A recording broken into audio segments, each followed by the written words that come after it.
You're watching Budget Special, and my guest is Mr. Tuhin Kanta Pandey, who is the Secretary of DIPAM. Mr. Pandey, thank you very much for joining us on BloombergQuint.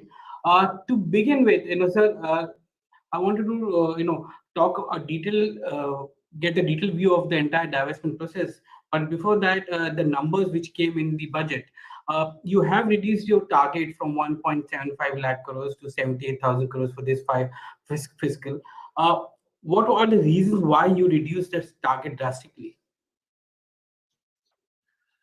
Well, first of all, I would say that when this target was released in February, on the 1st of February 2021, that was on the budget day, that was 1,75,000 crore. It was based on certain expectations that certain transactions we would be able to complete. Now, disinvestment, as you know, is something where it's a market-based thing, and it goes in when the transactions are completed, which where means that if it is a privatization transaction, then the bidder has to come in, the bidders must respond, the bid must be right, and then we should be able to accept it, and then the bids are closed. If we are doing a market-based transaction for the dilution of minority stake sale, which is also the case of how much we have been able to do, how is the company doing, what is the valuation going forward of the shares, and when we do that, how much it will be taken up by the market. All these considerations come in.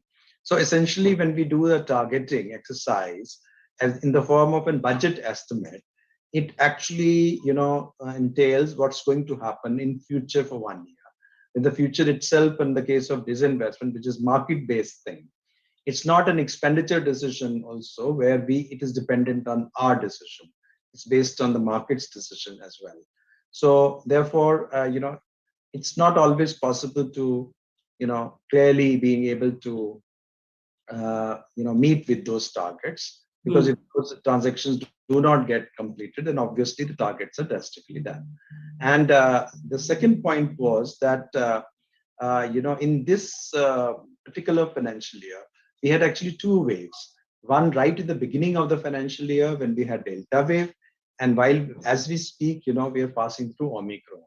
So we do have, issues going forward for all kinds of issues which crop up, particularly when we had envisaged very important transactions such as BPCL to be concluded, and also the LIC IPO.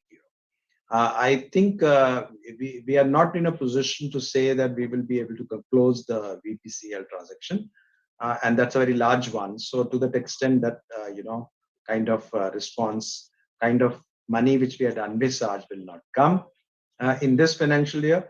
And the other one is that the IPO, that itself we will be able to do in this year, but the quantum of that, how much we will be able to sell in the IPO, is also something which is tentative, estimated. And so therefore, subject to this, we might even exceed this thing, or we might be a little less. That depends upon how much of we are able to do. That apart, it's an important point to consideration that we also have a change of our disinvestment strategy. Going forward, as you know, that minority stake sale is not going to be a very important part, except for, of course, listing new companies. And LIC has been one of the very big event that we will be able to unveil in this financial year. But we do not have very many companies left for listing. Maybe next year we could consider ECGC, which is a reasonably good company, big company. But then we have some smaller companies like National Seeds Corporation or Wapcos also on the line. But largely, we would be left with not much of a listing, sort of space for the disinvestment. And minority stake sale itself is, we have to be mindful of the price overhang that it might create if we have very frequent release of shares, notwithstanding the fact that we do have limitations now itself in a very large company where we have got close to 51% now, because on the last 4-6 years we have divested a lot, on the market. That's true. So therefore, now we have a privatization as a main goal, not merely from the point of view of filling fiscal gaps, but more importantly, we are treating this as an opportunity of reform of public sector. And new PSC policy enjoins us that we would go for only a bare minimum presence going forward in the public sector, in the strategic sector, and in the non-strategic sector, we can actually make a complete exit, either through privatization or if it fails, through closure of the enterprises. Now, obviously, the particular policy will take, some time to do, because it's a major policy departure from the past. But if you really see privatization as one where we are going to do management control, is we are going to pass. These transactions are essentially time taking and sometimes take 1 to 1.5 years if done with full sincerity, both from our side as well as the bidder side, with all the risks and uncertainties there. Yeah. Sir, if I see the budget papers, the classification has also changed. In the previous years, we used to have like disinvestment receipts coming in. Now it's miscellaneous capital receipts under which divestment comes in, and you have put in 78,000 crores for current year. Does that include the? But classification has not changed. It has been the same thing. Disinvestment is always as a miscellaneous capital receipts in the budget. So does the 70,000 crore include the dividends also which you received? Because DIPAM receipts are DIPAM also calculates the dividends received, which is roughly 40,000 odd crores. Is that part of that? No, actually, in accounting terms, dividend receipts come on the revenue side as a non-tax revenue. Okay. So when we are talking of disinvestment, I'm restricting myself to miscellaneous capital receipts, which means the money receipts through sale of shares. Okay. So when we receive the dividend, that is something extra, and we already have more than 40,000 crores received in this year. And going forward, also we have got about 40,000 crore next year's target. Okay. So if that is a case of 60, you've got around 12,000 odd crores from pure capital receipts or from divestment. That leaves around 66,000 odd crores for this fiscal. I am assuming that that's a room you have left for LIC, and if you get a better value, it will be more than 66,000 crores. Well, I think that is largely the case when we have, I think, major transaction of LIC, and it is plus minus. It could be, worked out differently because it's the size of this. You will come to know very soon, maybe a week or so, when we file the DRHP. It will be a minimum of 5%, which will be coming out. Yes, normally I think that's the SEBI rule for large cap companies. Okay, that's where some of the street concern was also coming in, because the filing of DRHP has been pushed to maybe second week of February. It will take a month for the regulator to scrutinize and approve it. So by middle of March or something, when the IPO gets cleared, and you have to do a lot of roadshow because it's going to be one of the biggest issue from the country. Will that be enough? Will there be enough time for the roadshow for you to get investors in? I think LIC is a slightly different cup of tea because LIC has been in the news for a long time. While we are doing the valuations, there have been umpteen number of, legwork which is being done. Even now, for example, in the DRHP itself, there's a tremendous amount of consultation which have already gone on with SEBI and IDA on every part of the DRHP document, because it is a large thing, and therefore I think we are working out in a manner of allowing the SEBI to also look at it on an informal basis, a lot of things, because we have already hired the merchant bankers, and we have 10 of them. Almost all the good names on the street are with us, and we have very illustrious legal advisor, Cam. We have other intermediaries in place. So therefore, I think they are working, and we are just waiting for the embedded value to plug in, and the numbers of the bifurcated numbers of September, which we will update. And while we will file the DRHP, we can also update for the December numbers in another 4-5 days as an addition. So that's also parallel going on. So Consolidation of account has also been done wherever needed. So I think we should be not be looking at typical timelines, only on the ground of the fact that we have been at it for a considerable long time, including, for example, the issue of some kind of beta testing of how the things will do if a certain traffic goes to a scale, because lots of retail applications are going to come. So how it will move. We have been able to upgrade the banking infrastructure, IT infrastructure and systems in the meanwhile. So all these are different parallel activities are going on. So it is not really in a way sequential from that point of view. Sir, if I look at the entire time period of next 14 months, you're trying to raise roughly around 1.3 lakh crores, 66,000 crores in this and 65,000 for the next fiscal. Even if we say 1.3 lakh crores, which are the kind of companies that that you expect to come into the market? Will BPCL be? It may not be there in this fiscal, but within the 14-month period, will BPCL be also completed? No, of course. I mean, that's what we are also hoping, and the new pipeline can come in as well. And there is also IDBI Bank, which needs to be taken to its conclusion. We hope to the EOI soon, and we have some ongoing transactions of shipping and BEML, which concluded early on in the next financial. Because I think if we manage to get the bids in March or maybe April, we should be able to get through in the very first quarter itself of closing.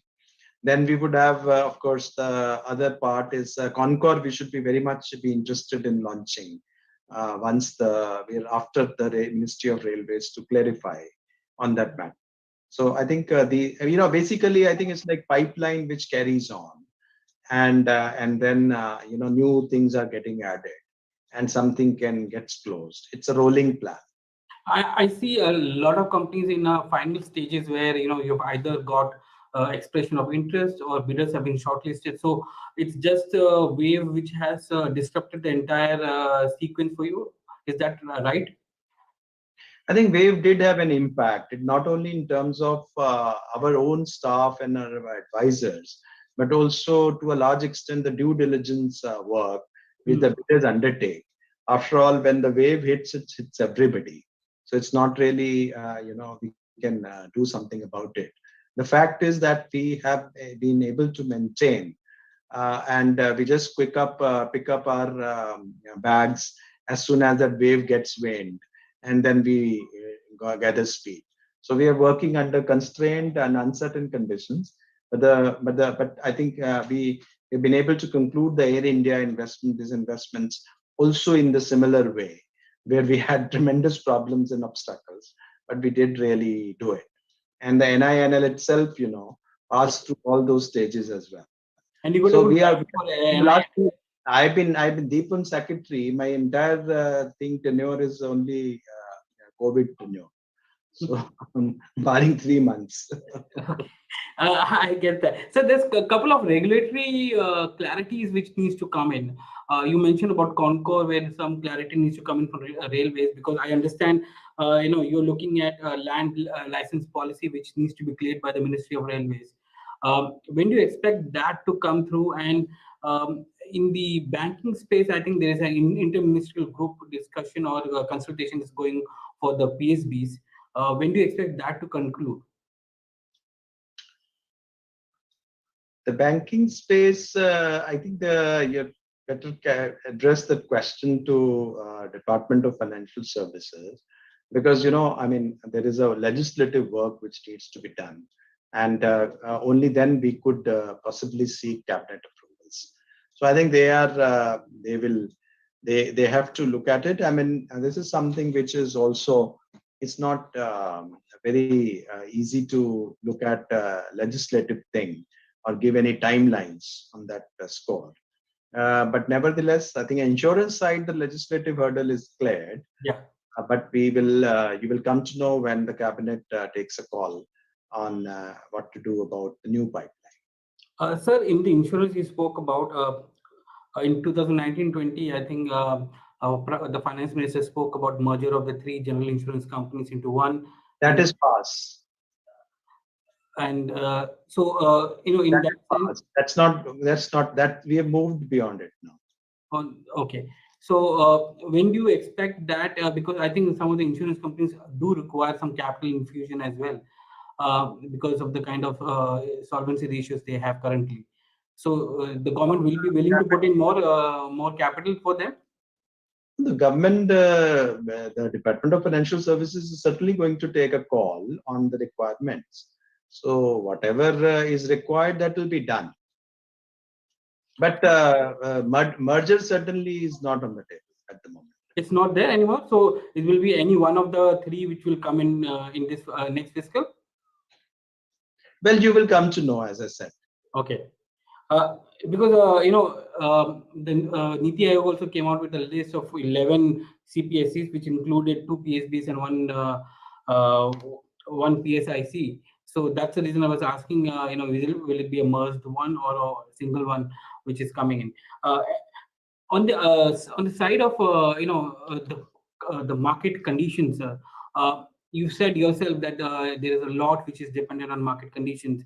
Last year we saw a lot of global liquidity coming in, and and now there is this outflow of foreign flows which is happening.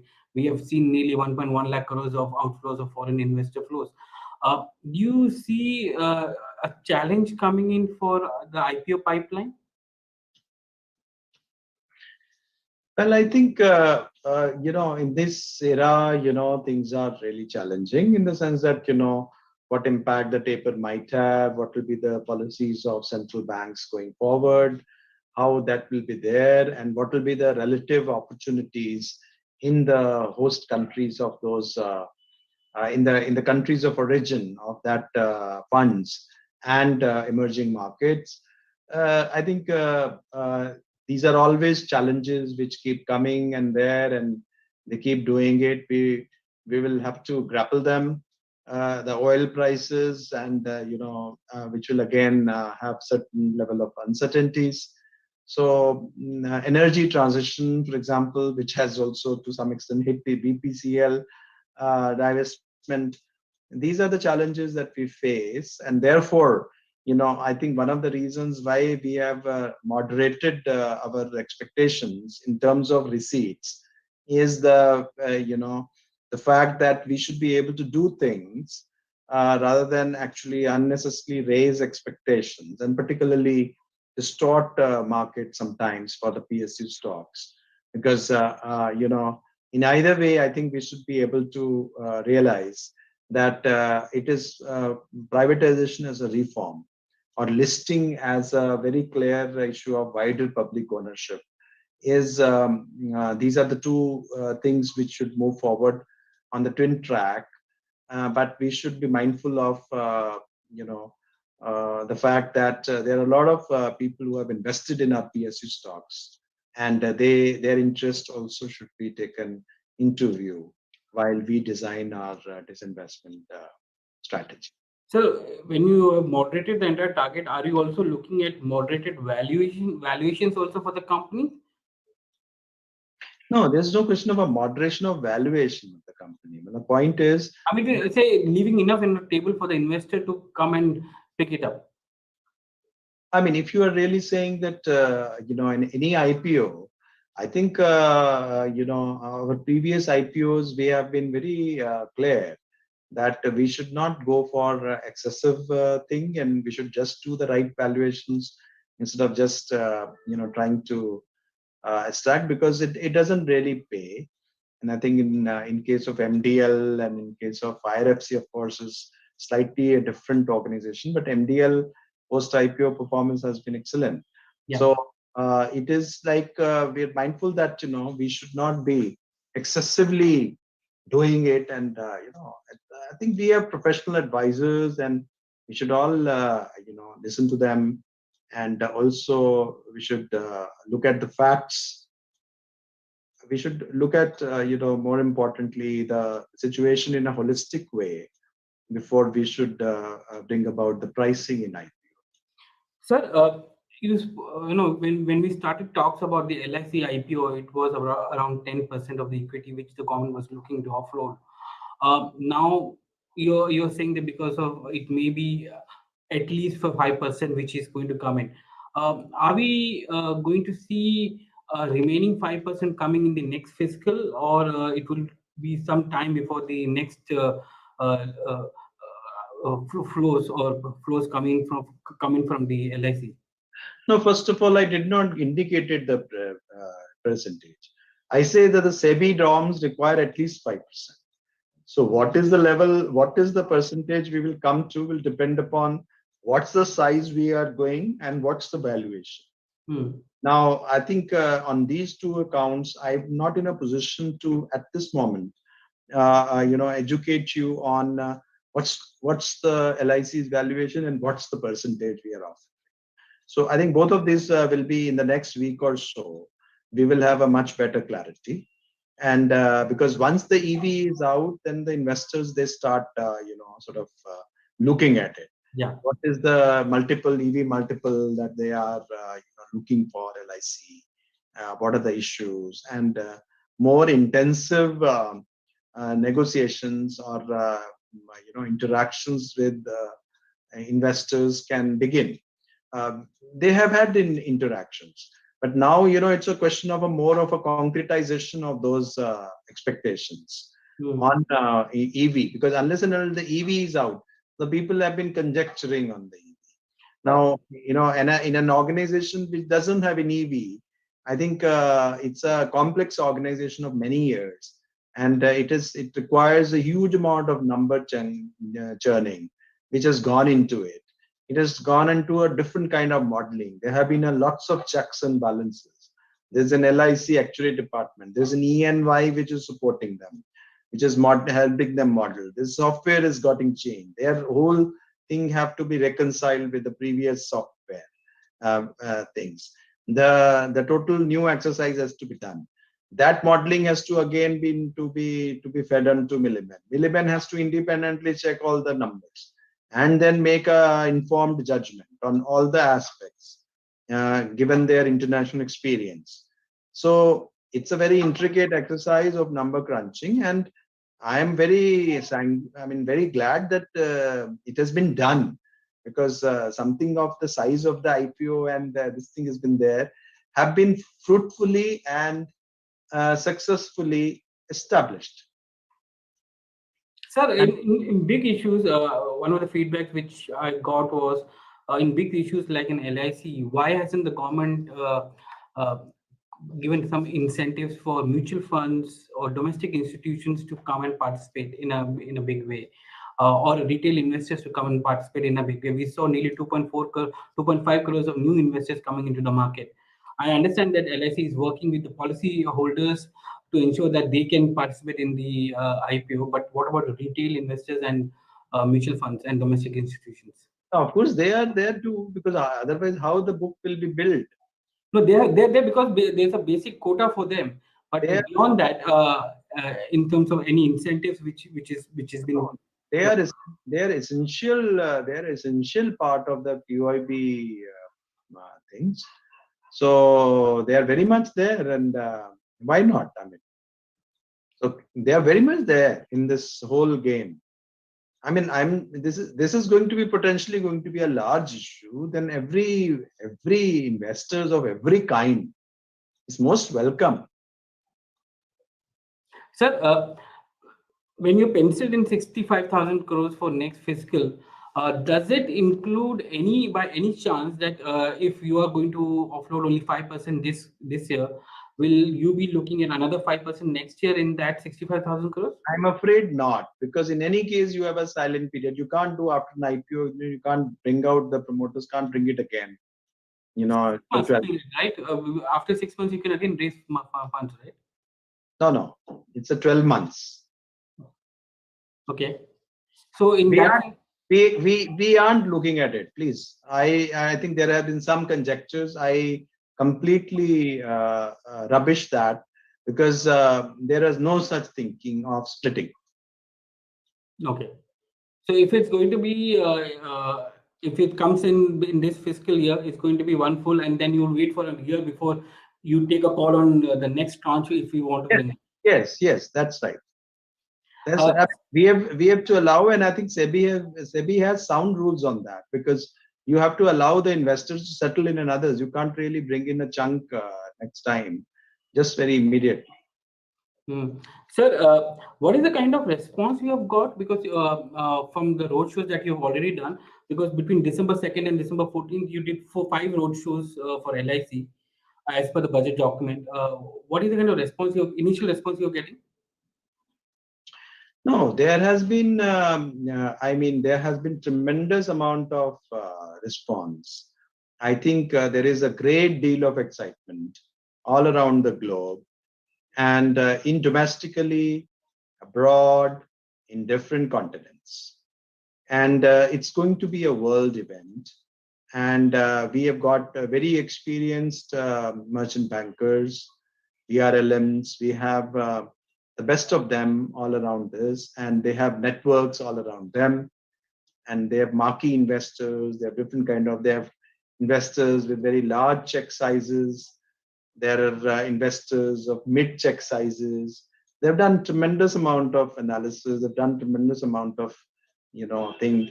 Now is a question of concretizing. The EV is actually done.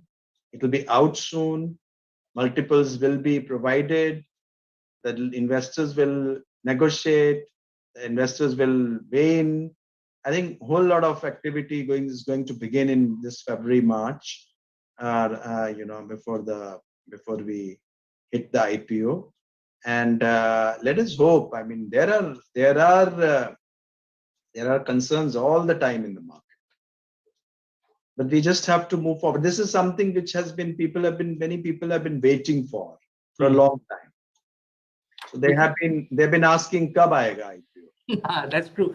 Everyone is waiting for the LIC IPO, and you have a very challenging 8 weeks ahead for you as LIC files for the draft DRHP, and you start the roadshow process for LIC. Sir, it's been a pleasure talking to you, and thank you for giving us time today.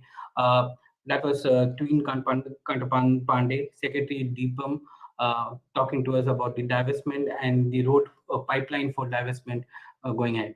Thank you very much for joining us on BloombergQuint.